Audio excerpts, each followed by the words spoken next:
Assalamualaikum warahmatullahi wabarakatuh. Salam Om Swastiastu, Namo Buddhaya, salam kebajikan. Perkenalkan kami dari Mandua Kota Kediri, Islamic Excellent and Civilized. Dengan saya Ahmad Aufa Makarim Al-Huda selaku pembicara 1, rekan saya Diah Ayu Melani Putri sebagai pembicara 2, dengan rekan saya Zulfa Fahriyati Hakim sebagai pembicara 3. Dewan juri yang terhormat, kami berdiri sini selaku tim pro mendukung mosi perdebatan kali ini, yaitu penjatuhan pidana anak di bawah umur. Dewan juri yang terhormat serta rekan berpikir yang saya banggakan, anak adalah masa depan, dan masa depan adalah tempat bergantung kita. Maka dengan itu, anak adalah tempat bergantung kita, bagaimana masa depan kita dan bagaimana kita menjalani masa depan kita, karena anak adalah calon pemimpin bangsa di masa depan. Maka dari itu, apabila ada anak yang melanggar hukum, maka harus ditindaklanjuti. Dewan juri yang terhormat, sesuai pasal 1 dan pasal 2 nomor 11 Undang-Undang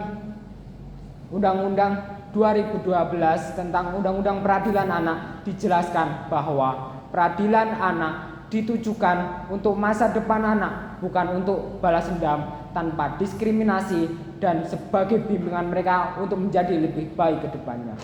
Dewan juri yang terhormat serta rekan berpikir yang saya banggakan, sudah pasti kita harus menjaga mereka semua. Karena apa? Karena apabila mereka melakukan tindak pidana, maka kita juga yang akan menanggung akibatnya untuk masa depan nanti.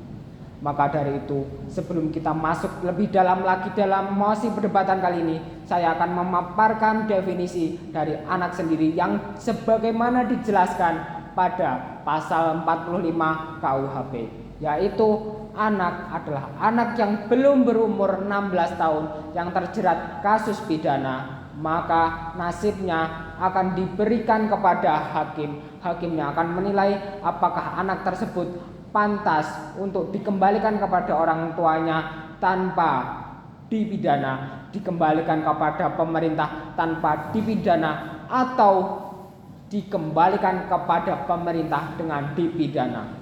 Dewan juri yang terhormat, saya sebagai pembicara 1 juga akan memaparkan parameter pada pembahasan kali ini, yakni anak kecil yang belum berumur 16 tahun yang sudah melakukan tindak pidana dan mendapatkan keputusan dari hakim, yaitu penjatuhan dipidana atau dikembalikan kepada pemerintah dengan dipidana. Dewan juri yang terhormat serta rekan berpikir yang saya banggakan, kami di sini mendukung dengan tegas mosi perdebatan kali ini dengan 2 argumen kami. Yang pertama, negara Indonesia adalah negara hukum, maka hukum harus ditegakkan. Sesuai dengan pasal 1 ayat 3 Undang-Undang 1945, maka di situ dijelaskan bahwa kesetaraan harus dikedepankan sebagai bentuk dalam prinsip keadilan. Maka itu Dewan juri yang terhormat serta rekan berpikir yang saya banggakan, kita harus menegakkan keadilan apapun yang terjadi. Maka dengan itu, apabila ada anak di bawah umur yang melakukan tindak pidana, maka harus ditindaklanjuti. Walaupun itu sesuai dengan apa yang mereka terima ataupun sesuai dengan kondisi mereka, yang sudah pasti tindak pidana yang akan dijatuhkan, yang akan diberikan berbeda dengan tindak pidana yang diberikan kepada orang dewasa. Setelah itu adalah argumen kedua kami, yakni tindak pidana yang dijatuhkan kepada anak berbeda dengan tindak pidana yang dijatuhkan kepada orang dewasa, yang sesuai dijelaskan pada sistem peradilan anak pasal nomor 1, nomor 2 pada pasal 11, yaitu tindak pidana yang dijatuhkan berkhususkan atau bertujuan atau berdasarkan untuk masa depan anak. Maka di situ tidak ada diskriminasi, apalagi unsur balas dendam. Maka dengan itu di sana anak-anak bisa mengeksplorasi, mendapatkan lingkungan baru, mendapatkan pengajaran baru, figur baru, agar mereka menjadi lebih baik. Karena apa? Menurut Dorothy Lau dijelaskan bahwa anak adalah peniru yang ulung, maka anak itu menjadi pelanggar hukum karena lingkungannya dan anak itu sebenarnya adalah korban dari lingkungan mereka. Maka dengan itu adanya pidana yang dikhususkan pada anak bertujuan untuk melindungi mereka dari lingkungan mereka. Dewan juri yang terhormat serta rekan berpikir yang saya banggakan, apabila masih ada pernyataan bahwa tindak pidana yang dijatuhkan pada anak di bawah umur bisa merusak masa depan mereka, kami sangat tidak setuju dengan itu, karena tindak pidana yang disusun oleh pemerintah memang dikhususkan untuk anak, untuk masa depan anak, bertujuan untuk penyelamatan, pembiasaan, dan menghadirkan mereka kepada kesempurnaan karakter untuk masa depan mereka nanti, untuk agar mereka dapat bersaing di masa depan, agar mereka dapat berkolaborasi di masyarakat. Maka dari itu, dengan adanya pidana ini sebagai bimbingan mereka, pengajaran mereka, dan memberikan figur yang lebih baik pada mereka agar menjadi anak yang lebih baik.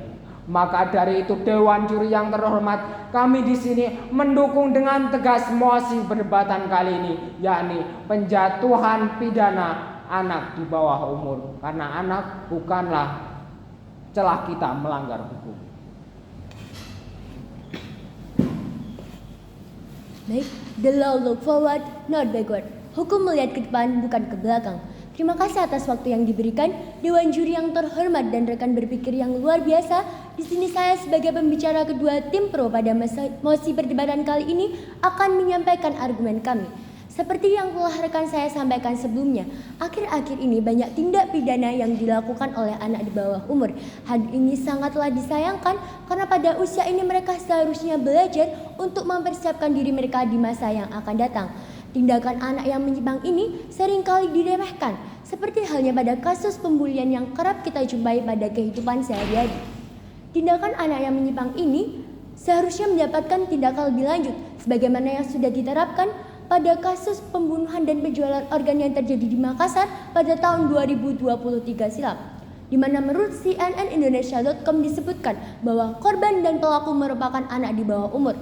Pelaku sendiri berinisial MF berusia 14 tahun yang kemudian dijerat pasal 340 KUHP yang berisikan ancaman bagi siapa saja yang melakukan pembunuhan berencana dengan hukuman pidana mati atau penjara seumur hidup, atau dengan batas waktu tertentu yakni maksimal 20 tahun penjara.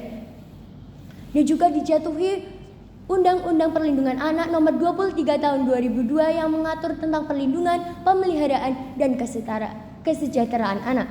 Maka dari itu, Dewan Juri, ada beberapa alasan mengapa pemberian tindak pidana kepada anak yang terjerat kasus pidana sangatlah diperlukan. Yang pertama, sebagai bentuk penegasan bahwa Indonesia adalah negara hukum. Seperti yang kita ketahui, Indonesia adalah negara hukum sebagaimana yang tercantum pada pasal 1 ayat 3 Undang-Undang Dasar 1945. Hal ini sudah jelas bahwa akan mengedepankan prinsip kesetaraan dan keadilan. Apabila mereka, anak yang melakukan tindak pidana tidak mendapatkan hukuman yang sesuai, maka tidak akan ada jaminan pasti bahwa mereka tidak akan melakukan tindakan itu kembali. Hal ini sudah dibuktikan pada kasus pembulian yang terjadi di Bekasi, di mana menurut Kela.com ketika korban tersebut melaporkan karena sering mendapatkan bully tersebut, justru mendapatkan respon negatif dari pihak sekolah karena menganggap itu hanya candaan saja, yang kemudian korban harus menjalani amputasi pada bagian kakinya lantaran mendapatkan tendangan dari para pelaku. Tentu saja hal ini dinilai sangatlah tidak adil lantaran ketika korban mengalami kerugian, justru para pelaku masih saja bebas mengekspresikan tindakan mereka sekalipun tindakan tersebut sangatlah merugikan. Ketika sudah tertanam pada mindset para pelaku bahwa apa yang mereka lakukan tidaklah salah, tentu saja hal tersebut akan merusak kepribadian mereka. Rusaknya kepribadian mereka akan berpengaruh pada masa depan bangsa karena mereka adalah pemegang bangsa di masa yang akan datang. Yang kedua, sebagai bentuk pengawasan dan edukasi. Dewan Juri yang terhormat, apabila mereka para pelaku tindak pidana tidak mendapatkan hukuman yang sesuai, tentu saja mereka tidak akan pernah tahu atau tidak akan pernah sadar bahwa apa yang mereka lakukan adalah salah. Maka dari itu pemberian tindak pidana ini dinilai bagus karena akan memberikan efek jera bagi para pelaku. Perlu digarisbawahi bahwa pemberian pidana bagi anak di bawah umur tentu saja berbeda dengan pidana yang diberikan kepada orang dewasa. Hal ini didasarkan pada video yang diunggah pada YouTube LPKA Tanjung Pati, di mana disebutkan bahwa mereka terpidana kelas 2 akan mendapatkan beberapa kegiatan positif selama masa pidananya, seperti kegiatan pramuka, kegiatan bimbingan konseling, kejar bakat A, B maupun C, dan kegiatan sepak bola. Selain kegiatan-kegiatan positif tersebut, mereka juga akan mendapatkan beberapa pembinaan, seperti pembinaan atau bimbingan belajar, membaca Al-Quran, sholat, dan pembinaan rohani bagi mereka yang beragama Kristen. Tentu saja, hal ini didasarkan pada kebutuhan yang sesuai usia mereka, dan diharapkan ketika mereka sudah terbebas dari pidana tersebut, mereka mampu bersaing dengan teman-teman mereka tanpa adanya ketimpangan. Life skill ini diharapkan mampu menjadi pegangan hidup mereka di masa yang akan datang. Maka dari itu, Dewan Juri dapat disimpulkan bahwa pemberian tindak pidana bagi anak di bawah umur sangatlah diperlukan. Kita tidak mengetahui pasti bagaimana kondisi anak tersebut. Bisa jadi mereka kehilangan orang tua maupun keluarga mereka yang menjadi pusat edukasi pertama mereka. Selain itu, kecenderungan orang tua yang terlalu membiarkan anak akan membentuk kepribadian anak dan menjerumuskan anak kepada perilaku yang menyimpang. Maka dari itu, Dewan Juri, kami sebagai tim pro pada mosi perdebatan kali ini, yakni penjatuhan pidana anak di bawah umur, sangat setuju, dan mosi perdebatan kali ini perlu dipertimbangkan dan ditindaklanjuti.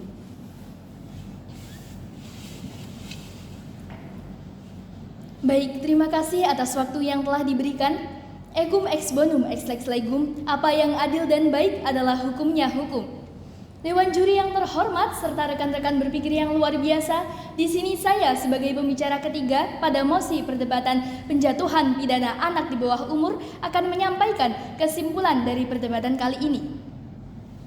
Berdasarkan pemikiran dari pembicara 1 dan 2, maka kesimpulan pada perdebatan kali ini adalah yang pertama, penegasan hukum terhadap penegakan keadilan. Mengedepankan prinsip keadilan dan kesetaraan dalam penegakan hukum menjadi hal yang harus diterapkan dan sesuai pada prinsip negara Indonesia adalah negara hukum sebagaimana yang tertera pada pasal 1 ayat 3 Undang-Undang Dasar 1945 yang berarti hukum berlaku kepada semua masyarakat yang melakukan tindak kriminal hingga harus dijatuhi hukuman pidana sebagai bentuk penegasan dalam hukum yang sesuai dengan undang-undang yang berlaku.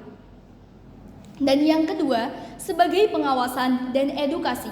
Selain mendapatkan sanksi atas perbuatan yang telah dilakukannya, pelaku tindak kriminal anak di bawah umur juga mendapatkan pembimbingan dan pembelajaran serta edukasi yang bisa membangun mereka menjadi diri yang lebih baik. Serta sanksi yang dijatuhkan diharapkan bisa memberikan efek jera kepada pelaku atas tindakan yang telah dilakukannya. Dan yang ketiga, perlindungan terhadap hak anak. Perlakuan khusus dan hak anak tetap berlaku selama ia menjalani proses pidananya, sebagaimana yang dijelaskan pada Lembaga Pembinaan Khusus Anak atau LPKA, di mana anak tetap mendapatkan fasilitas yang dibutuhkannya, seperti pendidikan dan tempat yang layak selama menjalani proses hukumannya. Dewan Juri yang terhormat, berdasarkan pemaparan kesimpulan di atas, ada pun beberapa solusi yang dapat kami tawarkan pada permasalahan kali ini. Yang pertama, pemulihan dan rehabilitasi. Dengan adanya pemulihan dan rehabilitasi terhadap anak yang diduga melakukan tindak kriminal sehingga harus dijatuhi hukuman pidana, maka diadakannya pemulihan dan rehabilitasi ini dapat membantu anak untuk memulihkan kepribadiannya menjadi lebih baik lagi. Dan pembinaan ini dapat mencakup program pendidikan, pelatihan keterampilan, dan dukungan psikologis sehingga anak dapat mengembalikan dirinya menjadi lebih baik. Dan yang kedua, edukasi melalui sosialisasi. Dengan adanya perhatian pemerintah terhadap anak, maka mengedukasi dengan melakukan sosialisasi ini sangat diperlukan guna membentuk kepribadian anak menjadi lebih baik sehingga anak dapat terhindar dari perilaku tindakan kriminal. Karena peran anak sangat dinilai penting dan berpengaruh terhadap masa depan bangsa. Sebagai generasi penerus bangsa, pendidikan dan bimbingan dari sekarang sangat diperlukan sebelum nantinya merekalah yang akan memimpin bangsa. Serta yang ketiga, pembuktian perubahan. Untuk membuktikan perubahan dari proses yang telah mereka jalani selama ini, maka melakukan pengawasan selama dalam proses rehabilitasi dan melakukan evaluasi secara independen adalah cara untuk melakukan pembuktian terhadap perubahan perilaku yang telah mereka alami. Dan yang keempat, keadilan dalam penegakan hukum. Dengan adanya penjatuhan hukuman pidana terhadap anak yang telah melakukan tindak kriminal dapat membuat pandangan masyarakat terhadap hukum di negeri ini yang dinilai adil dalam menegaskan sanksi kepada masyarakatnya yang telah melakukan tindak kriminal tanpa adanya perbedaan. Serta yang kelima, pendidikan dan sanksi. Dalam hal ini, pendidikan moral maupun pengetahuan sangat diperlukan karena untuk memberikan wawasan dan pembelajaran luas bagi para pelaku tindak pidana anak di bawah umur, dan sanksi yang diberikan diharapkan mampu memberikan efek jera kepada pelaku terhadap tindakan yang telah dilakukannya. Dewan juri yang terhormat serta rekan-rekan berpikir yang luar biasa. Demikian pemaparan pembahasan serta solusi yang dapat kami sampaikan, semoga bisa menjadi acuan untuk kedepannya.